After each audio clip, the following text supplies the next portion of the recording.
Que tu entraînes des U12 ou des U13, je te partage aujourd'hui les 7 meilleurs exercices pour travailler le jeu rapide. Bienvenue chers collègues sur la chaîne de Coach Otovic et nous allons aujourd'hui nous intéresser plus particulièrement à la contre-attaque. Les 7 meilleurs exercices sont une série dont tu peux choisir les thèmes que nous allons aborder. Pour cela, n'hésite pas dans les commentaires à me dire quelle catégorie et quel thème tu voudrais que j'aborde pour la prochaine vidéo. Pour le premier exercice, nous allons vérifier les prérequis appris sur les catégories précédentes. Nous allons donc voir le 2 contre 1 en continu.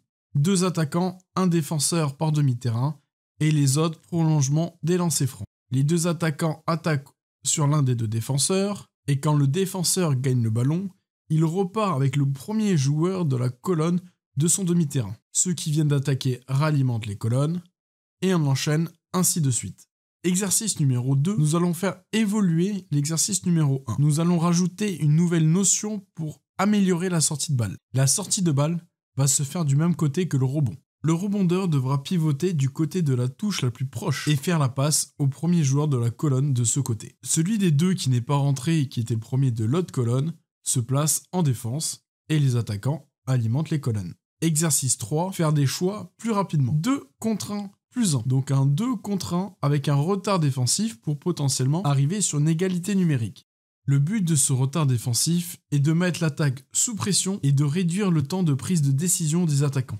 Exercice 4, 3 contre 2 en continu. Même principe que le 2 contre 1 en continu. Comme sur l'exercice 1, vous pouvez mettre une seule colonne pour la sortie de balle, ou comme sur l'exercice 2, vous pouvez mettre 2 colonnes pour les sorties de balle en faisant le choix en fonction du rebond. Ici, le but est de travailler vos choix en fonction du surnombre à 3 joueurs contre 2 défenseurs. Exercice 5, 3 contre 2 plus 1. Même logique que le 2 contre 1 plus 1. On réduit le temps de décision, on augmente la pression et on voit la justesse dans l'apprentissage.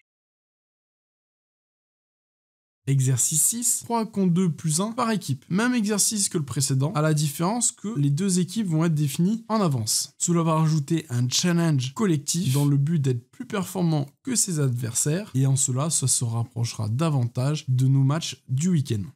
Exercice 7, dans la même logique que l'exercice 6, le but est de se rapprocher de ce qu'on va voir le week-end, de réinvestir l'apprentissage du jeu rapide. Nous allons travailler en égalité numérique, que ce soit 3-3, 4-4 ou 5-5, et le dernier joueur ayant touché le ballon va avoir un retard défensif créé artificiellement. Aller toucher des lignes, aller toucher un plot, venir taper dans la main du coach, peu importe. Le but est de créer un retard défensif pendant une période donnée et à l'équipe qui arrive en attaque de l'exploiter le plus rapidement possible avant d'arriver sur une égalité numérique. Pour la prochaine vidéo de la série des 7 meilleurs exercices, n'oublie pas de me dire dans les commentaires quel thème tu voudrais qu'on aborde et avec quelle catégorie. Bon entraînement à toi, au mois prochain.